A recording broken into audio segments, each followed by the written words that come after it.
안녕하세요. 반갑습니다. 예상간호학원 부설 요양보호사 교육원입니다. 요양보호사 자격시험에 대비하여 한 번에 합격할 수 있도록 요점 정리를 해드리도록 하겠습니다. 자격시험을 분석해서 요점 정리를 했기 때문에 합격하실 수 있습니다. 이번 시간에는 매번 국가시험에 두 문제가 출제되고 있는 임종 요양보호에 대해서 강의를 해드리도록 하겠습니다. 준비되셨나요? 잘 들어요. 출발! 요양보호사 자격시험에 출제되는 문제에 대해서 분석해 드리도록 하겠습니다. 필기 영역은 총 35문제로 자격시험에서는 세부 교과목별로 문제 번호와 출제 문항수가 정해져 있습니다. 다음과 같이 분석해 놓았으니 문제를 풀어보시고 내가 자주 틀리는 문제 번호와 교과목을 파악하신 후 집중 공부하신다면 요양보호사 자격시험에 합격하실 수 있습니다. 실기 영역은 총 45문제로 세부 교과목별로 문제 번호가 정해져 있습니다. 공부하실 때 내가 자주 틀리는 영역에 대해서 집중 공부해 주세요.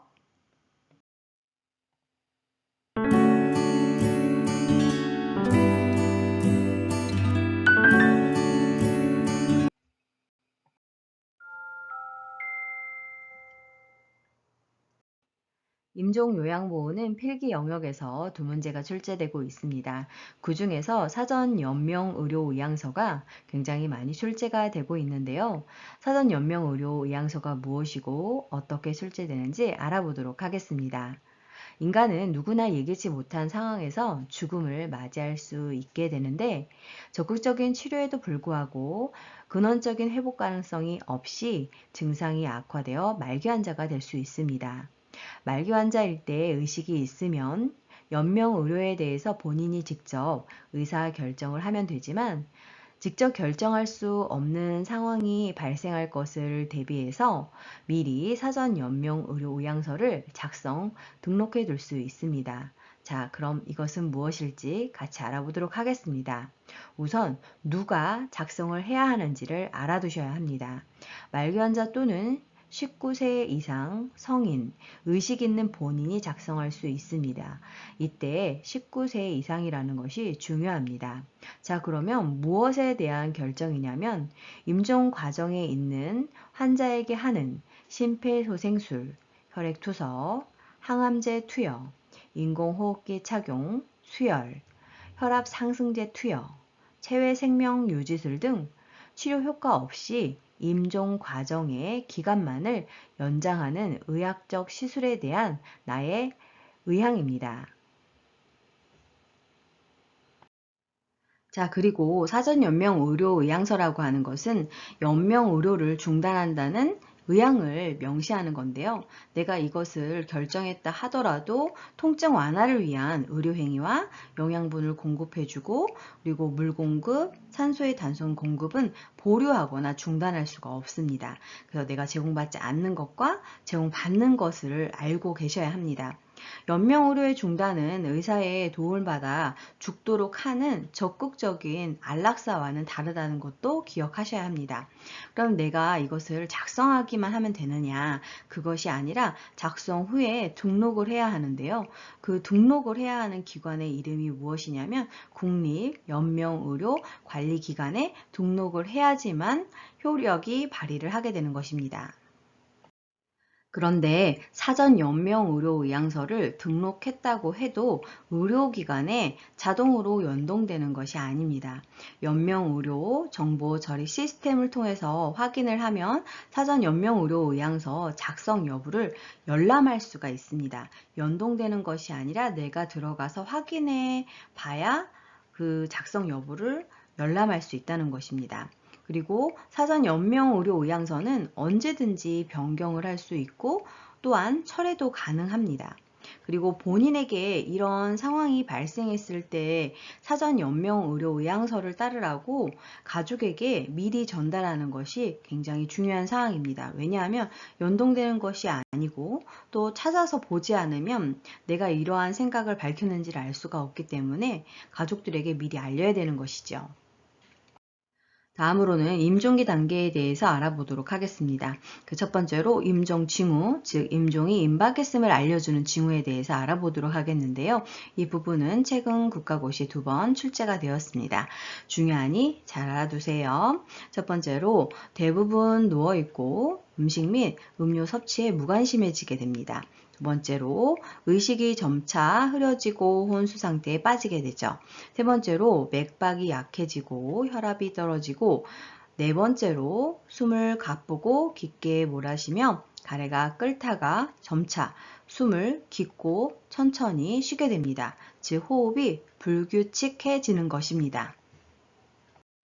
뿐만 아니라 다섯 번째로 손발이 차가워지고 식은땀을 흘리고 점차 피부색이 파랗게 변하게 되고 여섯 번째로 대소변을 실금하게 되면서 항문이 열리게 됩니다. 일곱 번째로 근육의 긴장도가 감소하게 되고 여덟 번째로 동공이 축소되지가 않습니다.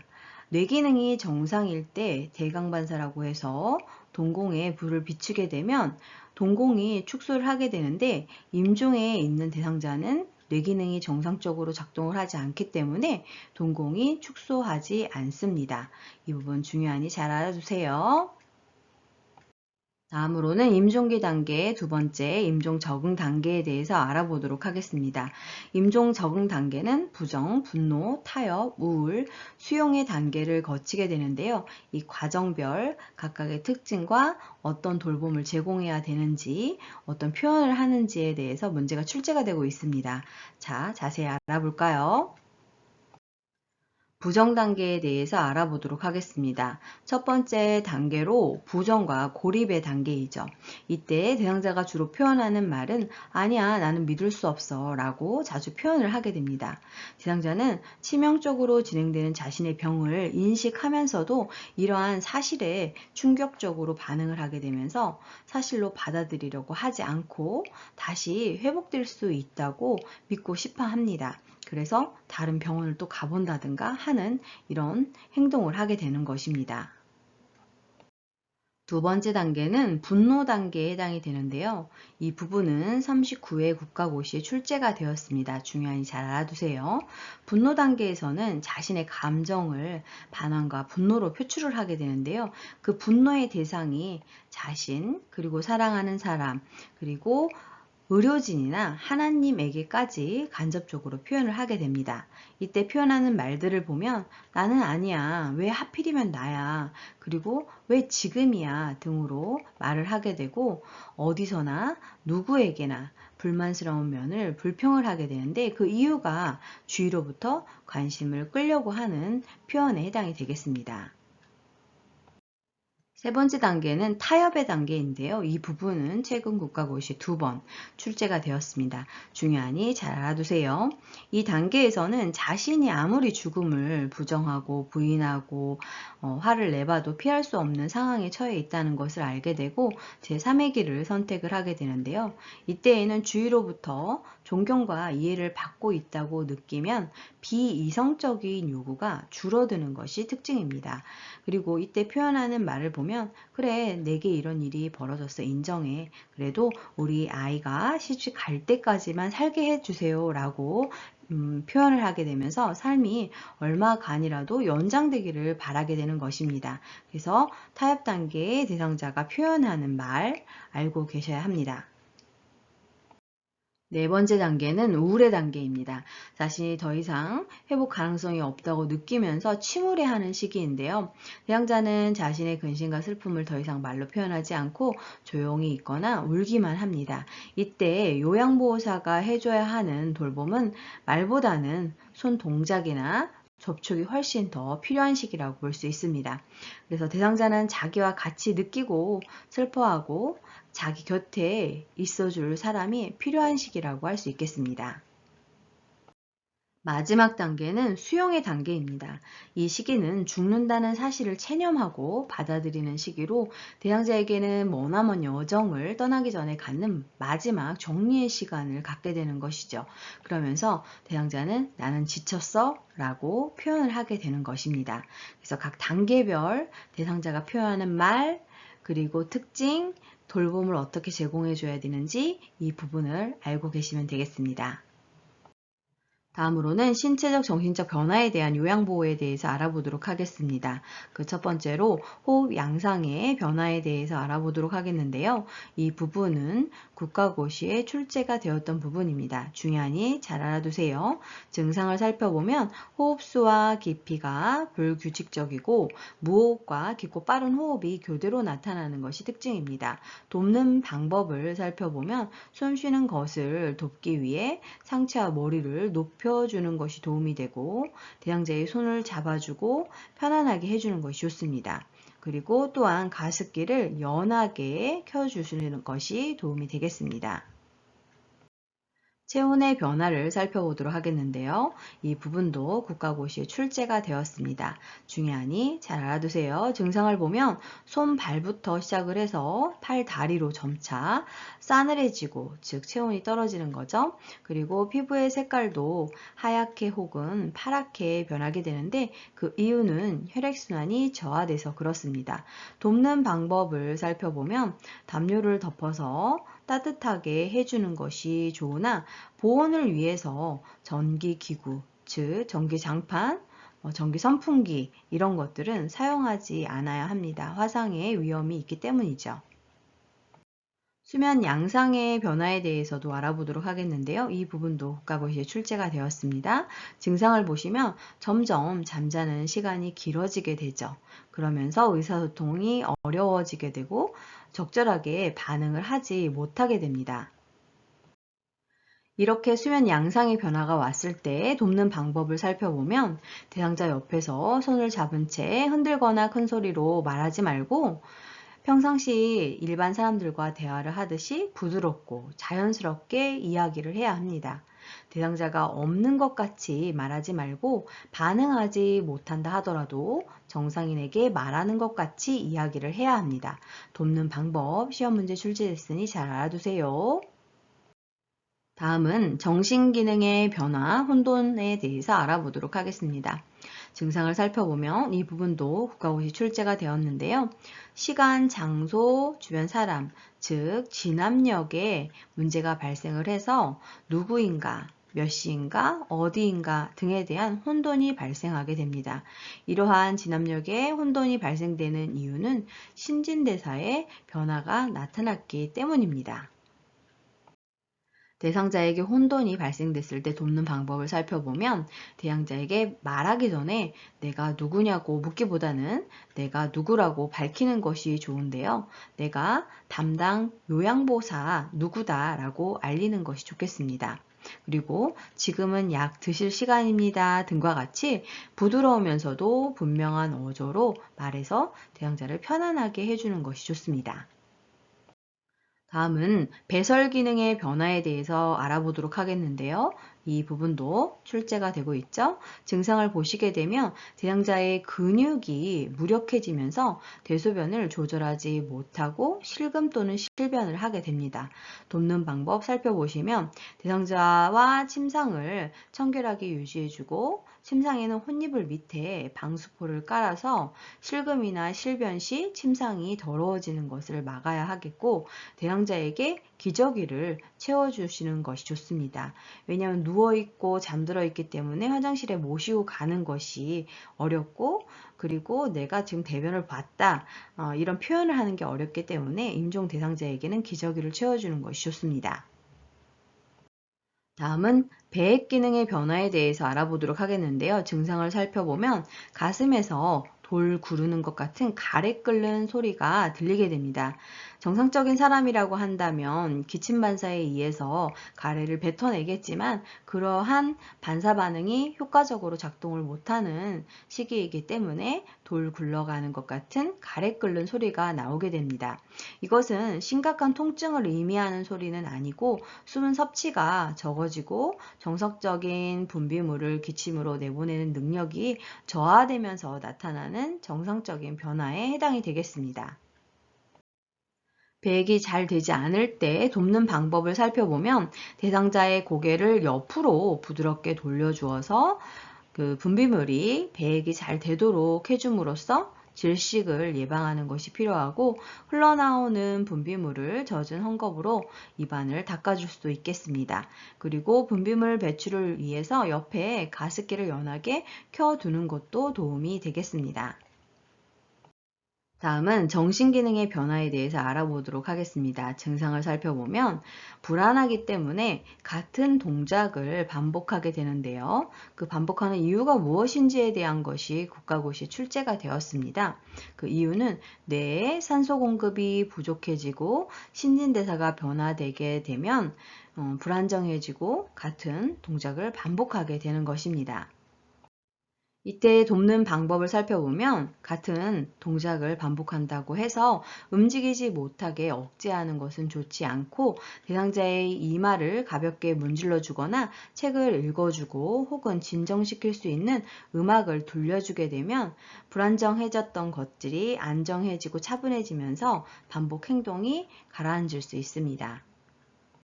이번에는 소화기능의 변화에 대해서 알아보도록 하겠습니다. 증상을 살펴보면 음식이나 수분을 잘 섭취하려고 하지 않습니다. 그 이유는 대상자의 몸이 소화보다는 다른 기능인 심장박동, 그리고 호흡 이런 것에 에너지를 소모해야 하기 때문입니다.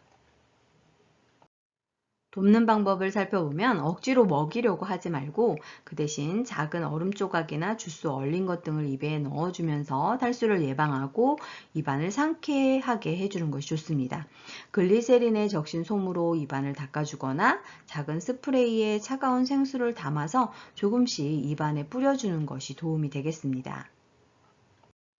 이번에는 신장 기능의 변화에 대해서 보도록 하겠습니다. 증상을 살펴보면 수분 섭취가 적어지면서 신장을 통해 이루어지는 수분의 순환도 감소를 하게 되는데요. 그래서 자연히 소변량이 줄어들게 됩니다. 돕는 방법을 살펴보면 소변은 배출이 되어야 하는데 소변량이 줄어들거나 그리고 나오지 않게 되면 소변 배출을 목적으로 소변줄 삽입 여부를 결정을 해야 합니다.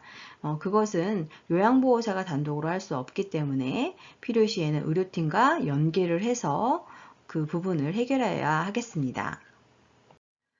다음으로는 심리 변화에 대한 요양보호에 대해서 알아보도록 하겠습니다. 첫 번째로 불안 및 두려움에 대해서 알아보도록 하겠는데요. 임종 대상자는 통증이나 자신의 몸이나 배설물로 인한 악취, 그리고 주변인에게 신체적, 정신적, 경제적인 부담을 주는 것에 대한 걱정으로 불안해합니다. 그리고 사랑하는 사람과 소유물 모두를 잃는 것과 죽음이라는 미지의 세계에 대해서 두려움을 느끼게 되는 것입니다.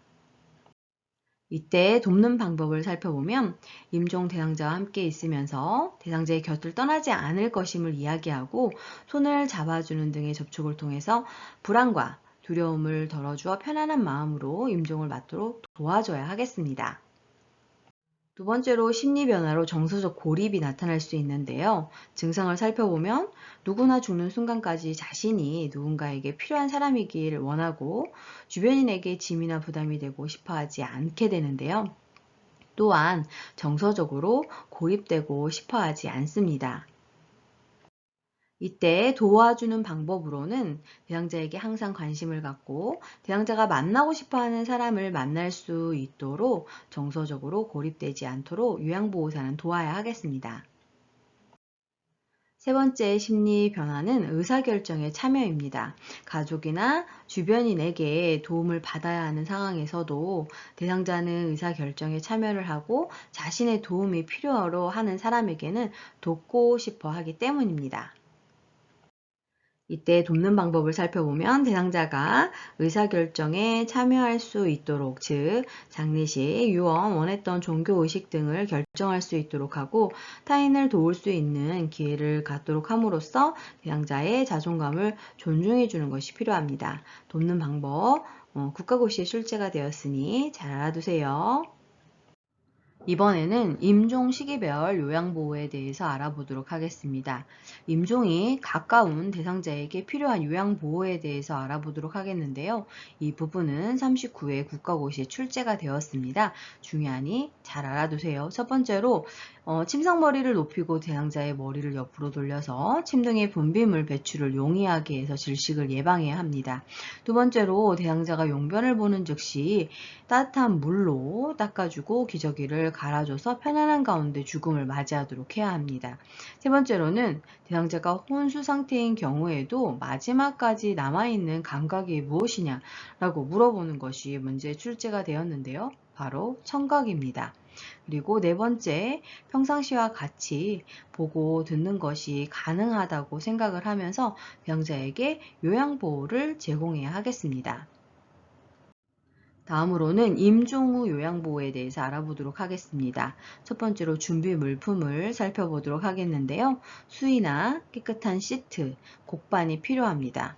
곡반은 지금 보시는 것처럼 강낭콩 모양의 스테인리스로 이루어진 도구에 해당이 되는 것으로 분비물을 받아내거나 어떠한 도구들을 옮기는 용도로 사용되는 것입니다. 그 외에도 비누와 물, 세면수건, 패드, 장갑 등이 필요합니다. 다음으로는 돕는 방법 살펴보도록 하겠는데요. 보시는 바와 같이 임종 파트에서 국가고시 문제에 자주 출제가 되고 있는 부분입니다. 중요하니 잘 알아두세요. 첫 번째로 모든 사후 처리 과정은 존중하는 태도로 경건하게 수행을 해야 하겠고, 두 번째 손을 씻고 일회용 장갑을 착용하면 되겠습니다.